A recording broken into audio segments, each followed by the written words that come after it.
Morning, guys. So this crib, this is what we got going on. We got the what's this? Double suite. Double With a balcony. 2 queens, balcony. West. Never mind. Tuesday. Like it. Go ahead. Let it go.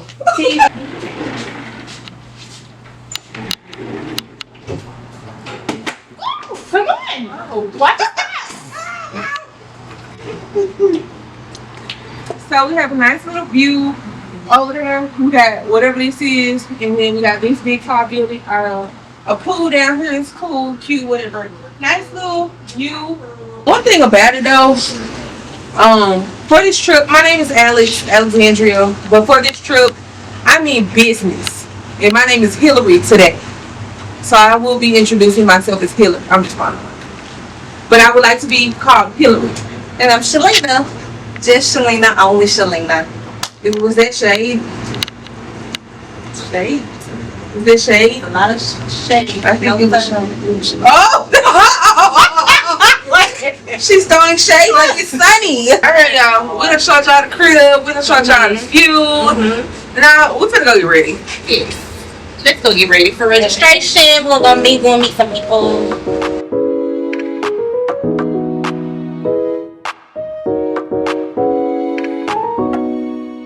I probably can't hear me. Oh, I got a mic on. So we're currently at the Eliza Pillars convention where they are focusing on the nursing beyond the bedside. So this is the meet and greet, and we're about to go mingle. We're gonna go mingle, and so we're gonna go pass out some not gift cards, but business cards, and we're gonna tell the people. We're networking. Come. Scared.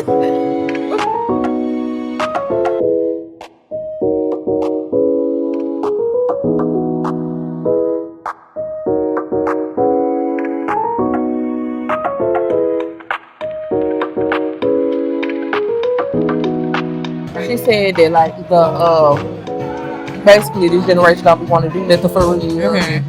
Want to tell you what they're gonna do, and I agree with that. Yeah, because I was telling her, I said I think this generation is like the nugget your bucket generation. That's because you play how because I said, but I'm a part of this generation. I'm like them, right? Just a part. That's it. And I said, so Pete tomorrow you want to come here, but He said himself, people tomorrow they should have. I told that we're gonna speak at people. And you gonna be there, I'm here. I'm see you. I said, man, my name is Linda. She said what? She said, my name is Linda, baby. I love them. Oh yeah, they so sweet. Yeah, and then this other one to Yo, right? She used to be what's her? She bring my pen. So what do you like doing since you left Bedside? So I was like, well, I'm in beauty nursing now and saying that. I just I don't know that about it. I ain't lying. They probably don't know about half of the other things that's out here to do. And then like the president was saying, he was like, you know, we moved to Atlanta or whatever. He's like, they just so nice. We think that these are like the simplest things. They are just so amazing. I'm talking with my hands so they can look at me like, oh, she's important. Anyways, they just think these are the most amazing things that we think are like simple. Oh yeah. But we probably need to add that in there tomorrow. Probably need to add some jobs, different jobs somewhere now. Yes, for the education part. I thought about adding something else too. Hey. And I'm not gonna be too. Well, I was trying to remember the script, but reading. But like I'm gonna make sure I look up and make. I protect myself. Because even like people higher up than us, they still reading. So this one shit close. I feel like we go through it tonight, and one time in the morning, I think we should be good. Yeah. But I think color coding by person, that help. Remove my spot. Yes, we definitely can add some stuff in there.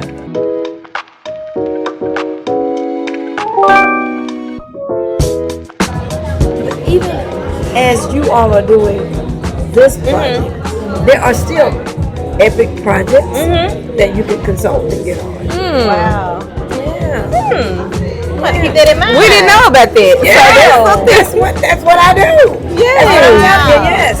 There are companies that hire, just consulting companies that's what they do. Okay. Yes.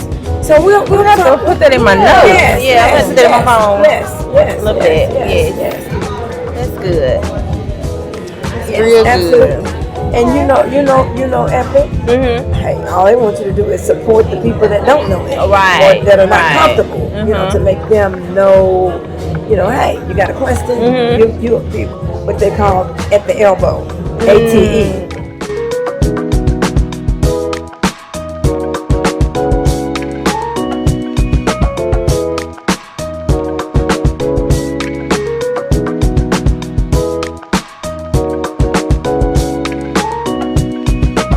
Especially from the nurses that's got on bedside. And then, okay, you need to start in bed. Somebody put it like we're gonna. Yeah, I didn't know, like, I wasn't even know I saw issues.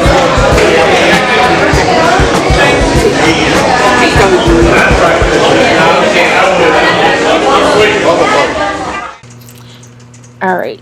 So currently, well, let's start with yesterday. Yesterday we had a meet and greet, mingle, socialization kind of thing with the nurses of Elizar Pillars convention. And we realized that this is really an older crowd. So as we were speaking to them, and we were introducing our podcast while at Bedside, a lot of them, they were, I would say a little apprehensive and very true to their decision to stay at bedside nursing, and that bedside nursing is the heart of nursing, which we also believe it is, but it's not the end all be all. And so speaking to them, we also realized that a lot of these nurses did not know that nursing does go beyond the bedside, and that there are different avenues, and this career is not just one size fits all. It spreads abroad. So adding to our speech today, we're researching more jobs that can kind of be catered to the older crowd, because that's who we'll be speaking to, that they could do beyond the bedside. A lot of them are retired, but many of them are still working, and so this will be very helpful, educational, and just give them insight on what else they could do beyond the bedside.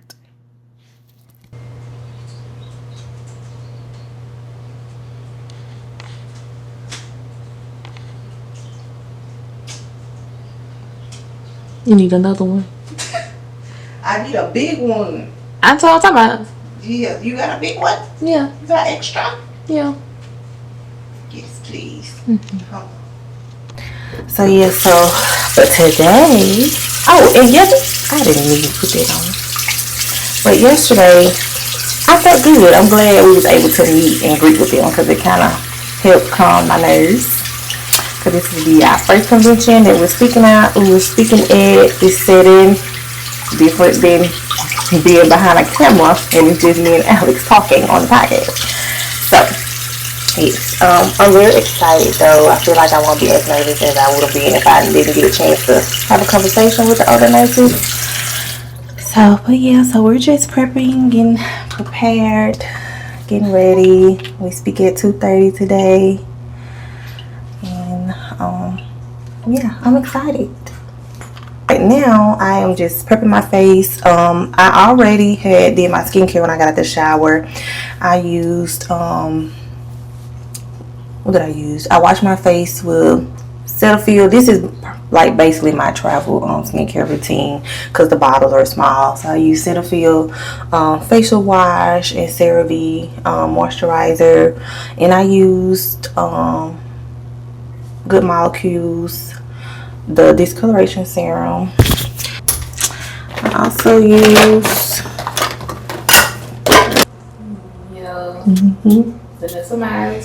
Then that's fine. Yeah, I might not even be applying it right, but I just do the best I can when it comes to this makeup, y'all, because I am not a professional. But yeah, this one I normally put down first. If not, I just do concealer, mascara, a little blush, and that's it. Okay, you ready? Done. Whoa. They're right. Yeah, they pull it. My suitcase. Oh.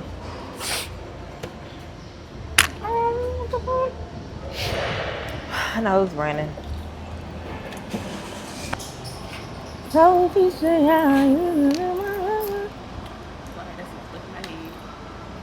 OMG on air. Why the Bedside on everything?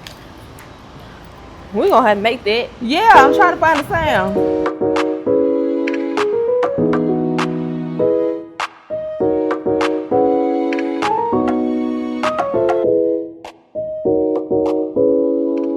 She said lunch is on your own. I mean, yeah, but you said they got the president's luncheon too. I think that's the past future. That's what He just called for the president. I didn't know. Oh, do I want shrimp and grits? You want what? Huh? You say you want what? Do I want shrimp and grits?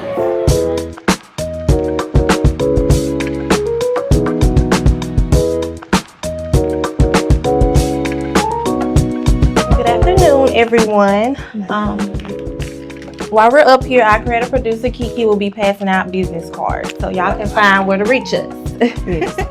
And we just want to preface this by saying this is our first speaking engagement, so you may hear a little trembling in the voice. So I just need yes.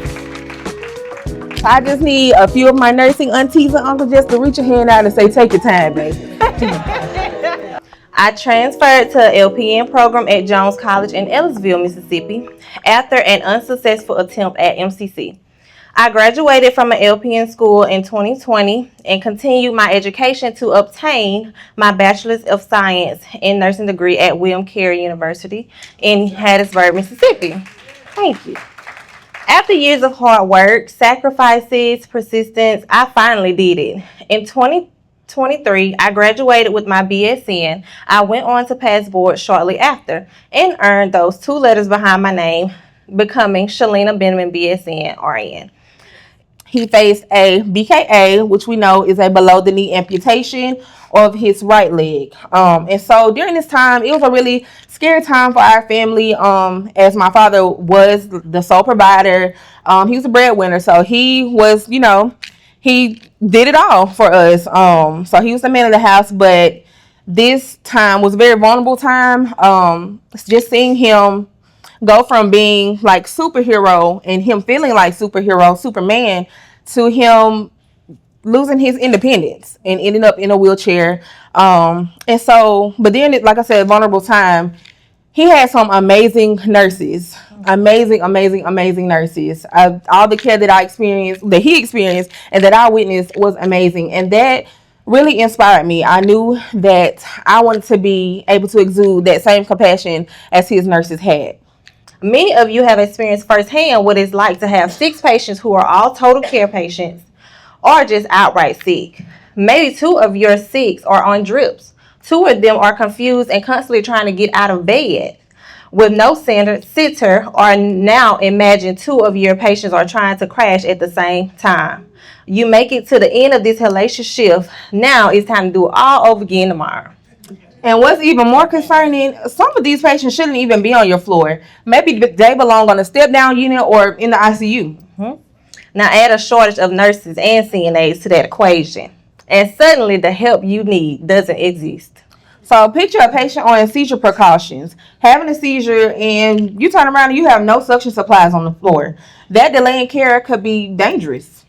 So you go to your manager for support, but maybe all you get is silence. You climb the chain of command only to find that the seating chain has no idea. These systemic problems exist because they were never reported.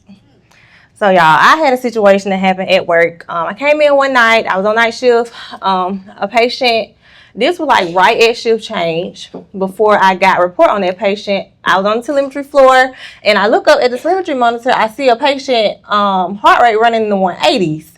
And I'm like, 180s? And I asked nurse, they been like that all day? And they were like, yeah, pretty much. I was like, what? And we ain't doing anything about it? Okay. And they were like, okay. So I finally got a report on that patient. The patient was going to be mine. Thank God. The patient was already on a cortisone drip. She was maxed out. She was already running at 15 milliliters an hour. So then I'm calling the doctor trying to see, what's going on. The nurse had told me everything that she got done for the patient. And unfortunately, they wanted to leave her on a med that she was already on, and it was amiodarone. But the nurse ended up seeing that medicine, so she was just left with the cortisone, which it wasn't working. So we on the phone with the doctor. I end up having to call the on-call cardiologist to try to see, what happened, what do we need to do next. And they thought that she was still on the amiodarone medicine because they was confused, like why the patient heart rate is still running high like it is. So then I got the hospitalists on the phone. Those are the doctors that pretty much foresee the hospital at nighttime. They was on the phone, but they actually came up to the floor, and all of us, even my coworkers and I, we was trying to go through the patient chart, trying to see, what happened and what's supposed to be, what meds she was supposed to be getting and what she wasn't supposed to be getting. So they told me to, we had to push labetalol. We did that. She did maybe 2 rounds of that, but her heart rate, it wasn't working. It was not coming down. So we ended up having to put her back on amiodarone, and that finally helped the heart rate. But in the midst of all of that, like around 10 o'clock that night, the patient just I could see her behavior starting to change. The patient was getting sweaty. She was coughing. She complained of a sore throat. And then I'm like, okay, what's going on now? So I called the doctors back again to try to see if they wanted to run some tests, and they did. They wanted me to do RSV tests, flu tests, COVID swab, all of that, which they had told me that she's supposed to have received these tests that morning of that same shift, and she never did. So I went in there, swabbed her, did all the things. She also started to spike a temp of 103. And then so we had to try to cool her down with ice packs. So after that, in the midst of that one patient, I also had 2 other patients. One was getting blood, and and her blood was running at 45 when I got her. And the lady had been getting blood probably 2 hours now. So me taking care of all of that and trying to take care of the other patient that was real sick, like I didn't get a chance to really dig into her chart. Y'all know we don't get a chance to dig into them charts until after everything done settled down and everybody done had their night meds. So that's when I realized the times that the patient blood had started. And I'm like, dang, so now this patient is receiving old blood, seemed like. So I had to do an incident report for that. I ended up increasing the blood. Yeah, I had to do about 3 or 4 incident report during that shift. And it wasn't even my fault, but we had to take care of the patients, of course. Yeah. So I also had another patient that had just came from the ED, probably 2 hours before shift change, but she never did receive vital signs. So I checked her vital signs. Well, the tech checked her vital signs, and her blood sugar was in the 500s. I did not get in report that her blood sugar was high when she came into the hospital. She did receive insulin when she came into the hospital, but it hadn't worked. Like her blood sugar was still in the 500s. So I had to contact the doctor about that.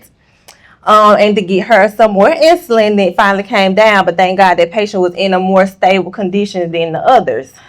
So back to the patient that had the high heart rate, her COVID test came back. On to find out she had COVID. Then nobody knew, and the nurse that took care of her prior was pregnant. So I hate that she exposed herself to that. So y'all, I didn't finish giving out night meds until 2 o'clock. At that point, it wasn't no night meds. Good morning. Yeah, good morning, baby. So yeah, that was a long night. So after that shift, in the midst of that shift, I was texting my manager and I told her I needed to have a talk with you in the morning as soon as you come in. And also on that shift, like her and another one of our coworkers had pretty much same experience of the nurse leaving things undone and we weren't being told. Like I don't mind doing things that you didn't get to do because it's continuation of care, but just let me know so I can know what I need to do and how to schedule my shift. So we had a talk with the manager, and she was writing stuff down, and But I also talked to some of my seasoned nurses and my other nurses mentors, and they told me that I need to go further with this situation and really report it. So I did that. I emailed the guy that was under the CEO. I emailed him and requested to have a meeting. I was able to get that meeting. I told him how that shift went, and I also wrote down suggestions to make a shift like that go better, and also things within the hospital that were not working as well within the floor. And he didn't know anything was going on. He didn't know that we had these many issues on the floor, and they also end up having meetings with the CEO of the hospital, and he didn't know those issues was going on as well. So, with that being said, anything you'd like to add to this situation?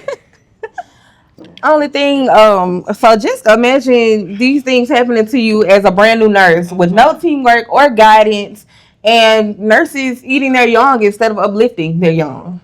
Mm-hmm. So patient placement matters too. If concerned with patient placement, document mismatches and escalate concerns.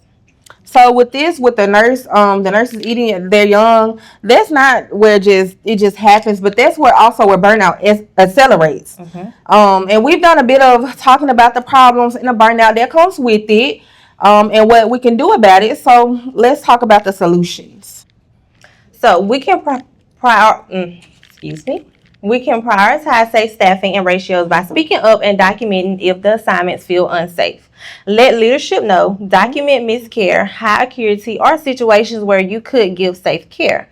Patterns and report gets attention. Patient placements matter too. If concerned, if patient placement, document mismatch and escalate. I'm so sorry, y'all. I'm getting tongue tied now. Escalate concerns.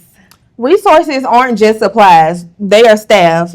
And while morale doesn't fix ratios, it does change how people survive the shift. So celebrate wins. Thank your coworkers. Support new nurses instead of talking down to or gossiping about new nurses. Workplace bullying, unfortunately, exists, but persistent enforcement of expectation and being held accountable and being disciplined accordingly are ways to combat bullying and toxicity. Culture is contagious, and what you do affects the entire team. With these changes, it will lead to better efficiency, better floors, happy nurses, happy patients. These aren't magic fixes. We can't change the system overnight, but one small, consistent action at a time, and we can make a change. And we are still in the early stages of our podcast. We began doing this in November of 2025. And I don't know, it's possibly not even having an impact yet, but we are still making a dent in the boulder day by day. Mm-hmm.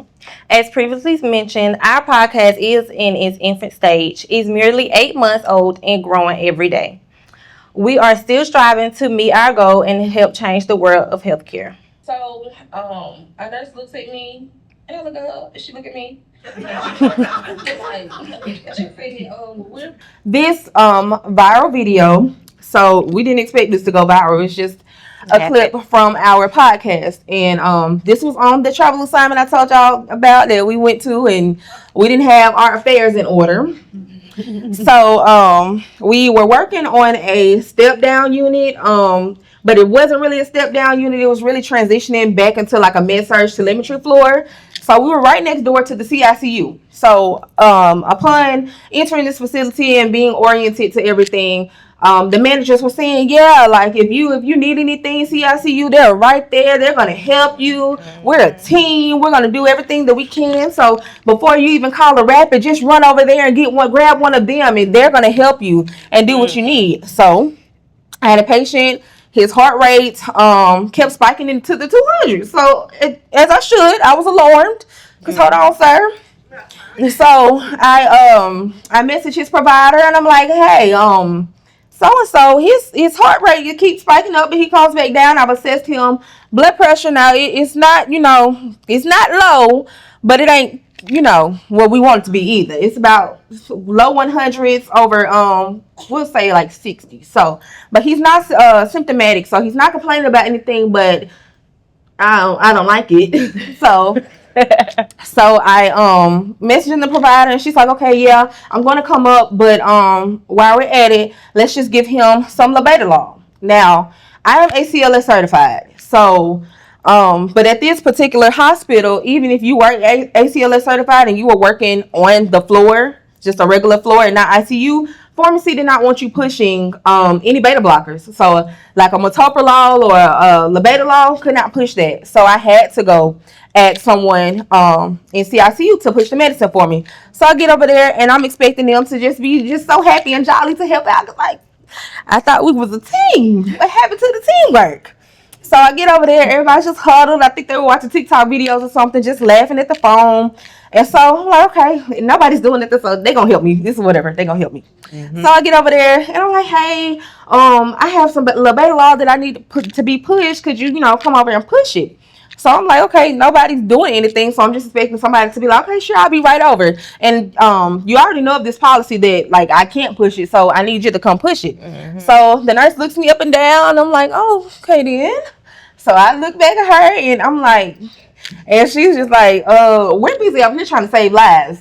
Oh, okay, me too, because he's about to be your patient if I don't get some assistance. Mm-hmm. So the charge nurse ended up coming over and helping, and she actually apologized for this incident. I'm not sure if that nurse was having a bad night or what the case would be, but the charge nurse did end up coming to help. So I want to look at these numbers. Like I said, this is one of our most viral videos. We amassed over 74,400 views. So I know we got some Jackson State football fans here probably. Okay, do y'all love? Okay. So imagine having a sold out Jackson State football game at Mississippi Veterans Memorial Stadium. The stadium holds 60,492 people. And imagine having a tailgate, because everybody don't go into the game. Everybody not there for the football. So imagine tailgating, and just say you got 14,000 people out there.